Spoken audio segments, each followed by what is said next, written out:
Buenas tardes. Soy el doctor Garrido, director médico de la Clínica Dermoláser.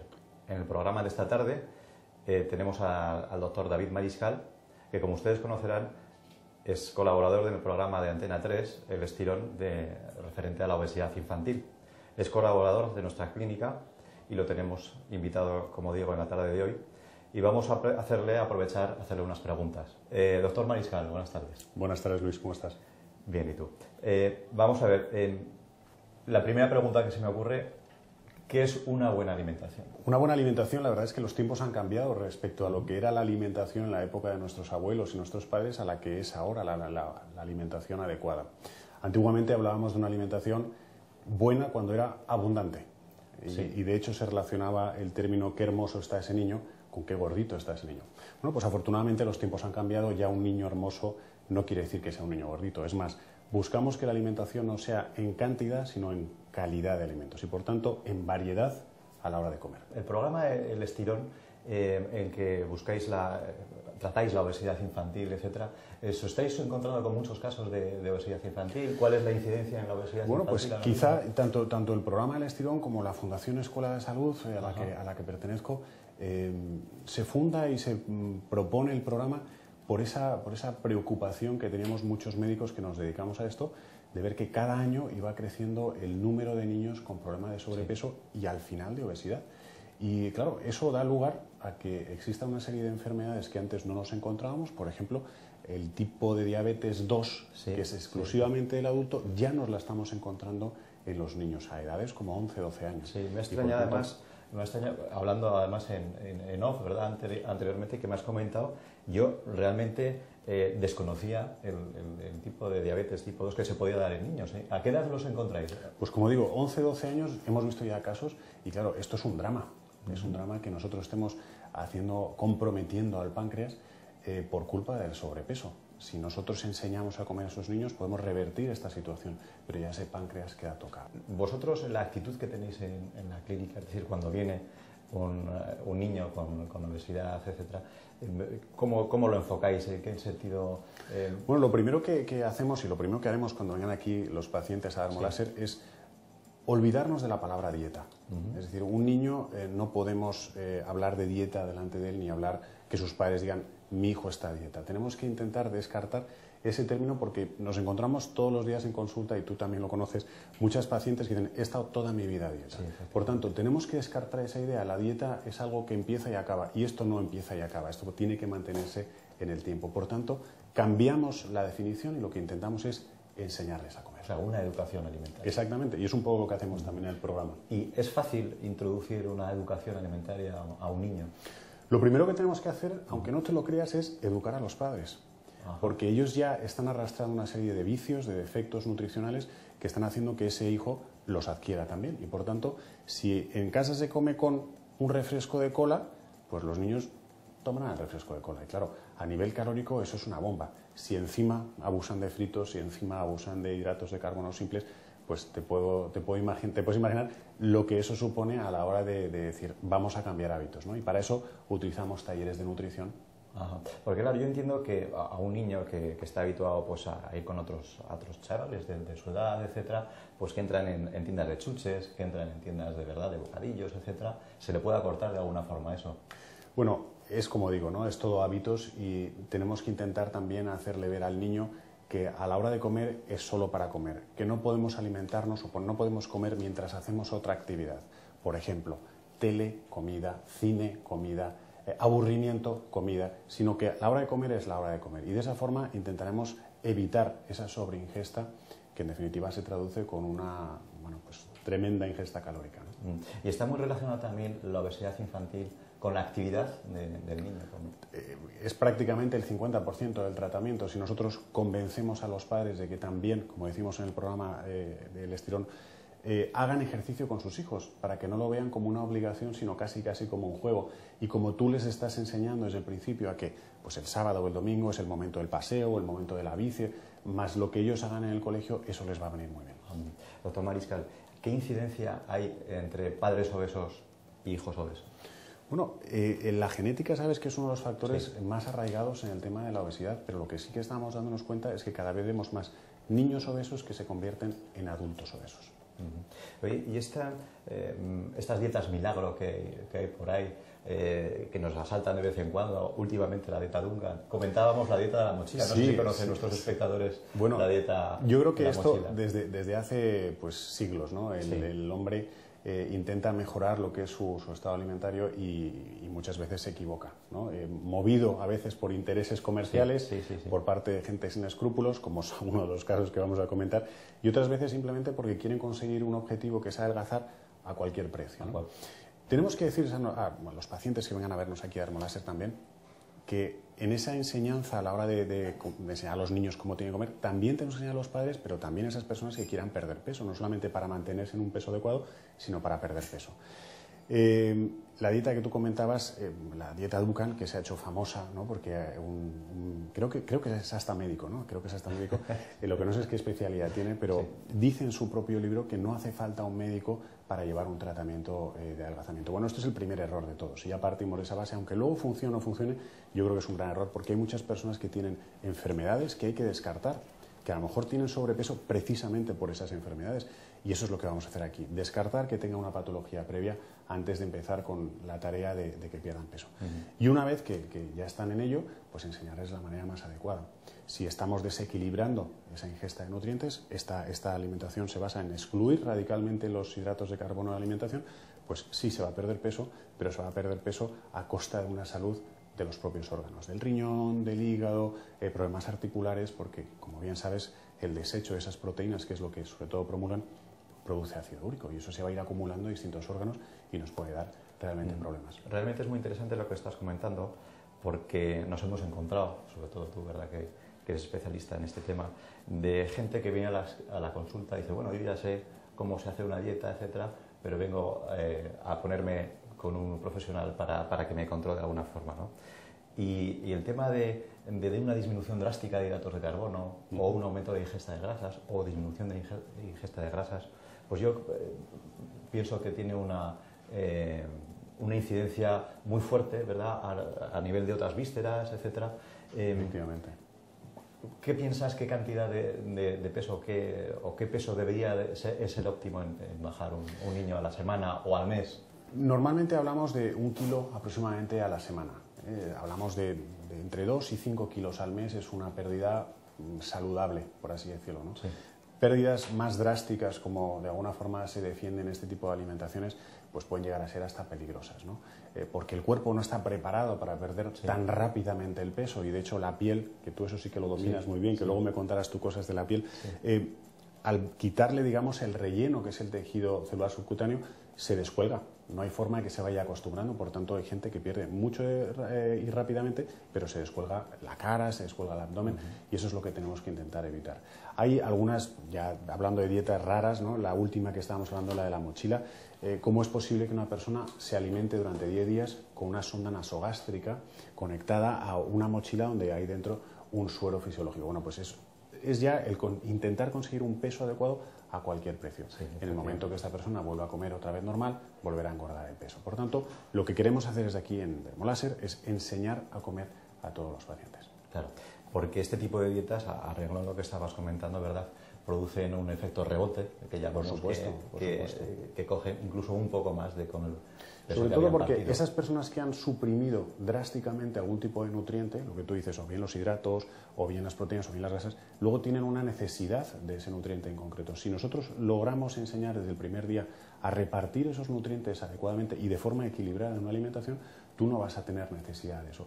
Es verdad que hay muchas veces que las mujeres nos dicen, pues es que necesito dulce, en época premenstrual o en época de ovulación.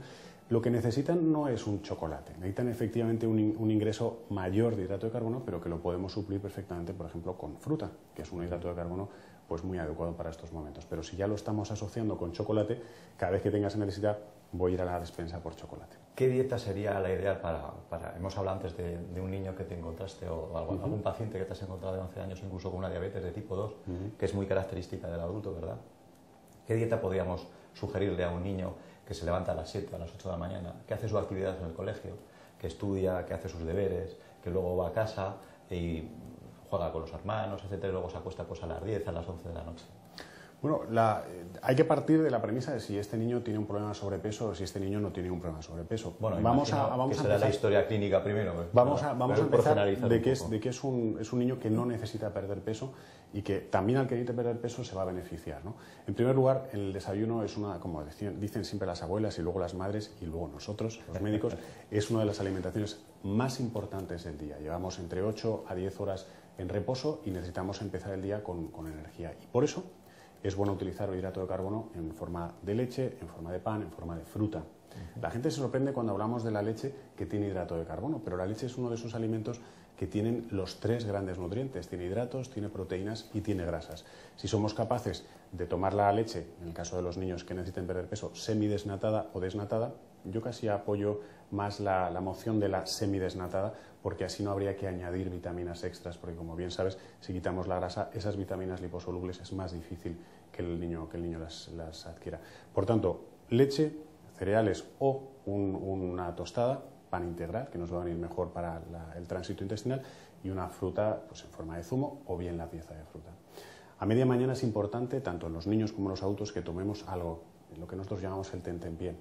Si los niños van a comer pronto, con una pieza de fruta sería suficiente. Si los niños van a comer más tarde, ya sabes que dependiendo de la edad, el comedor del colegio o si toman tarteras, llevan tartera, pues normalmente la hora suele ser entre las 12 y la 1, que para nosotros los adultos es bastante pronto. Pues con una fruta sería más que suficiente, o un yogur de estos bebidos tipo Actimel les vendría bien.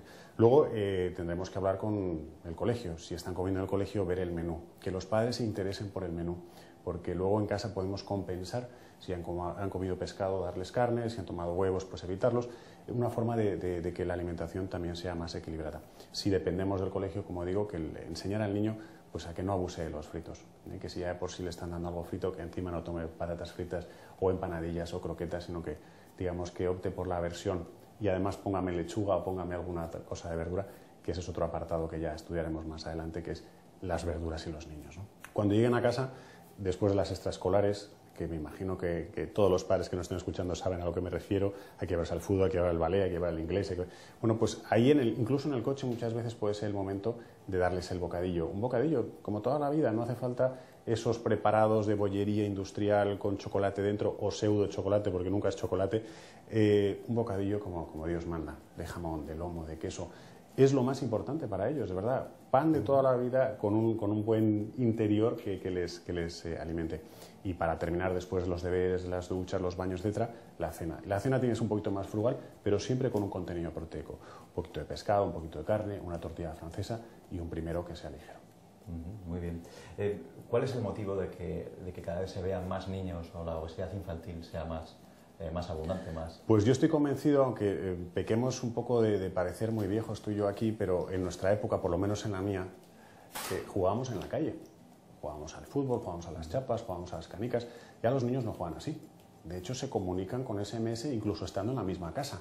O sea, eso yo lo he podido comprobar y, por tanto, se mueven menos. El sedentarismo es una de las causas que está propiciando la obesidad en los niños y la obesidad también en los adultos. Por tanto, esa es la causa principal. Y luego, como digo, una mala alimentación. Una alimentación, ya la mujer y el hombre están equiparados en prácticamente todo. Trabajan los dos, llegan los dos muy cansados. Ya no es como antes, que nuestra madre estaba con la comida preparada, sino que ahora cualquier cosa nos vale para darlos de cenar y que se acuesten rápido.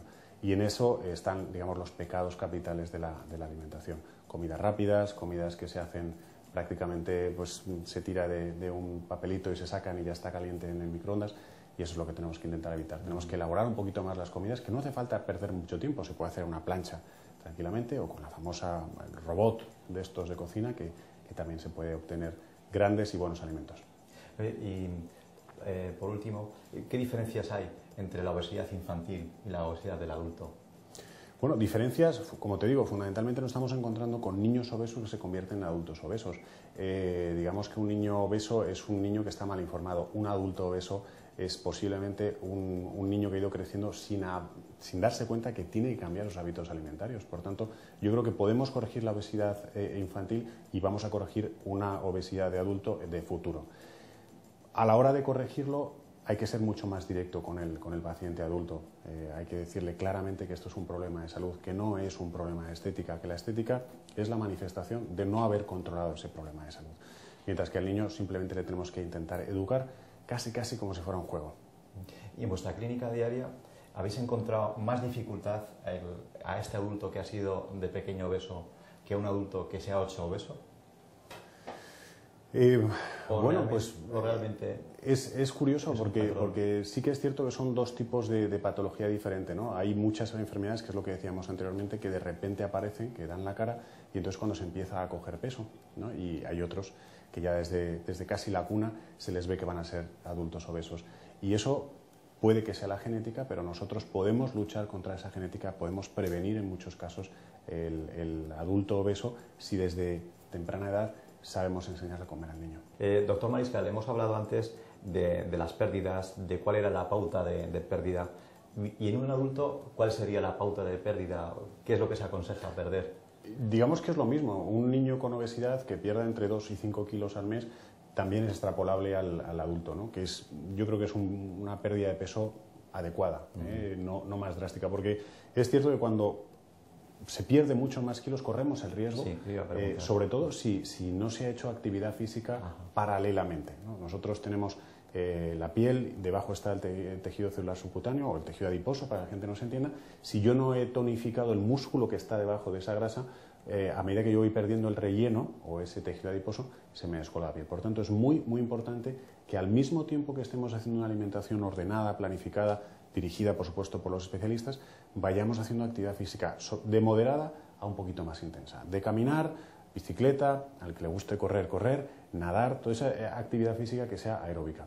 Pero sí que es cierto que cuando nos pasamos muchas veces de kilos perdidos, y esto es una cosa que yo te tengo que preguntar a ti, nos encontramos con esa persona que le dicen, qué bien estás, a de repente nos hemos pasado a decir, ¿qué es lo que te ha pasado? Como si estuviera enfermo. ¿A ti no te vienen a consulta a pacientes como que al perder peso se les ha descolgado la cara?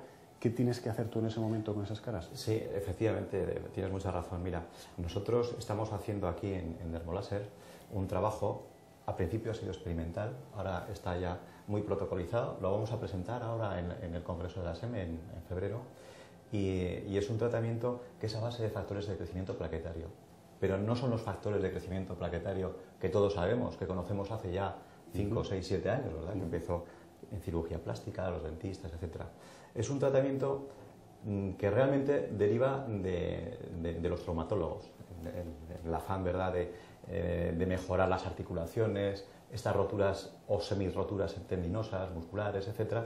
Ahí existe un tratamiento que se llama Ortokin. Bueno, pues nosotros hemos querido tratarlo y traerlo para la estética. Hemos hecho recientemente, además, un estudio aquí en Bilbao y en Zaragoza con pacientes, y hemos visto que la respuesta ha sido muy efectiva. Es decir, hemos hecho pacientes con una sesión, hemos hecho pacientes con 2 sesiones y hemos hecho pacientes hasta con 4 sesiones. La diferencia entre 1 y 2 es una mejora del 17% de la elasticidad de la piel, de la hidratación, del rejuvenecimiento de la piel. Y exactamente, cuando una persona viene aquí con un problema similar, digamos, ¿qué medidas tomáis y cómo las vais tomando? Es decir, ¿es en una sola sesión? ¿Qué hacéis? Sí, mira, nosotros, precisamente, mira, tenemos aquí el Acasio, que lo vamos a presentar ahora, como te digo, que son unas jeringas que como ves, este ruido, están cargadas de unas esferas, están estériles, pero lo voy para que lo veáis, están cargadas de unas esferitas de cristal, que lo que hace es, en contacto con la sangre del paciente, que se extrae muy poquita sangre, en contacto de la sangre del paciente, multiplica los factores de crecimiento plaquetario. Factores de crecimiento plaquetario, para que la gente lo entienda, es cuando nosotros nos hacemos una heridita, pues bueno, va la sangre, tapona esa heridita y en ese momento se rompen las plaquetas. Esa rotura de la plaqueta lo que hace es producir unos mediadores químicos que llaman a los tejidos de al lado, y lo que hace es reponer el tejido tal y como estaba antes de la que se cura de piel, que no se quede el tapón, sino que ahí aparezca y crezca piel. Efectivamente. ¿No? Pues eso es lo que estamos aprovechando con los factores de crecimiento plaquetario. Pero como te digo, esto lo que hacemos es extraer la sangre del paciente, lo ponemos en una incubadora de 37 grados, que replica la temperatura que tenemos, durante 24 horas. Esas 24 horas son suficientes como para estimular a esas plaquetas para la producción de factores de crecimiento plaquetario, que incluso aumenta, hemos comprobado con estudios, etcétera, que aumenta hasta en 200 veces la producción de esos productos. O sea, que en la sangre están las plaquetas, y dentro de las plaquetas, cuando le dais tiempo para crecer, podéis hacer que haya más factor de crecimiento, que son en definitiva los que llaman a esos tejidos para que mejoren. Efectivamente, con lo cual tenemos un arma muy efectiva de hidratación, un arma muy efectiva de aumento de la vascularización, pero además la novedad del tratamiento es que también estimula los linfocitos, que son los encargados de nuestra defensa de los tejidos, como sabes, y lo que hace es un efecto antiinflamatorio y por lo tanto antioxidante celular.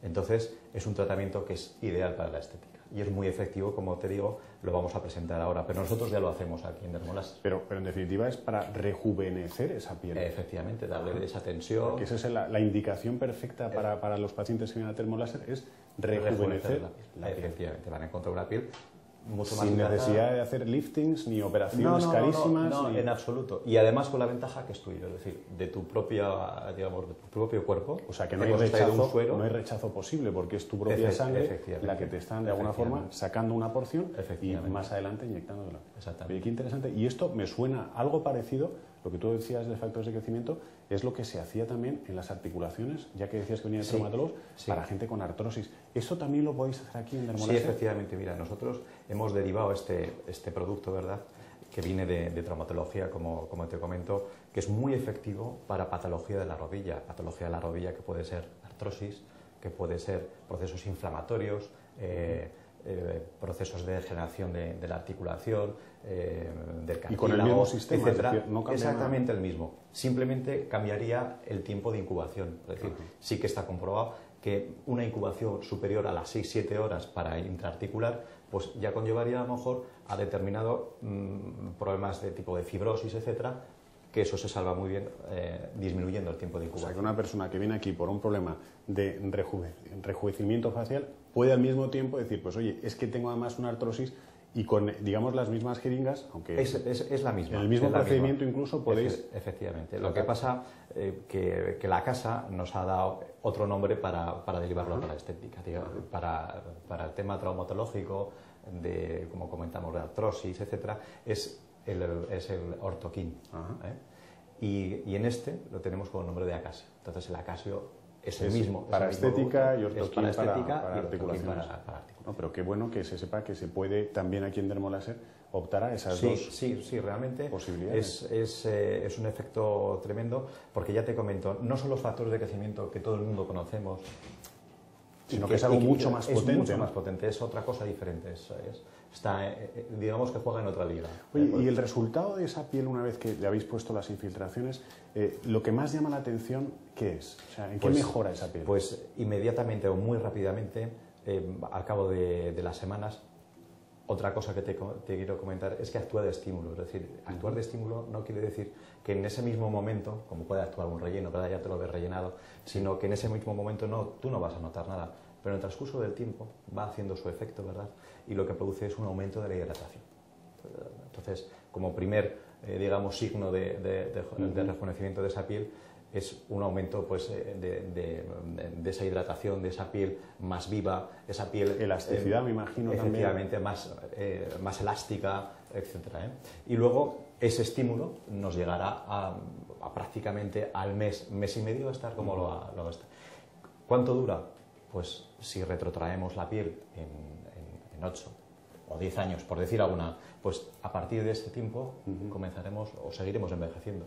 Oye, ¿y el proceso desde que la persona entra, está mucho tiempo aquí en Dermoláser es decir, ¿cuánto puede durar una sesión? Mira, nosotros hacemos la extracción, que eso es 1 minuto o 2, luego la incubamos aquí, etcétera, y luego viene la paciente y en cuestión de 5 minutos previa le hacemos una...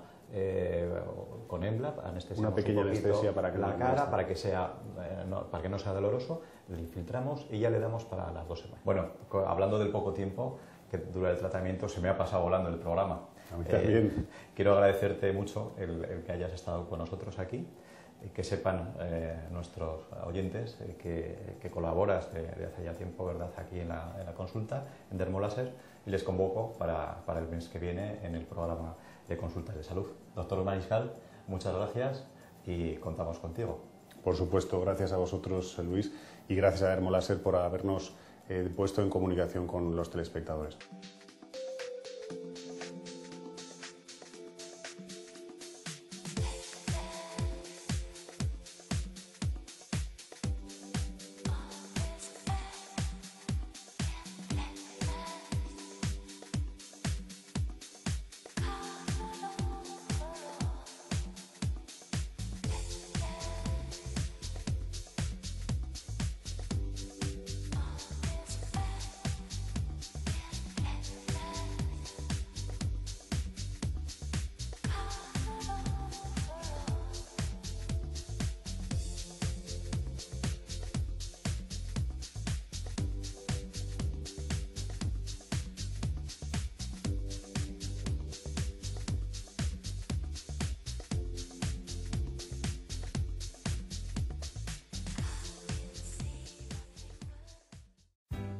Cuando entras en un centro auditivo GAES, sabes que tienes a tu disposición a auténticos profesionales para evaluar tu audición. En GAES te ofrecemos las soluciones auditivas más avanzadas. Ahora y desde siempre GAES mejora tu calidad de vida. Acércate a tu centro GAES más cercano.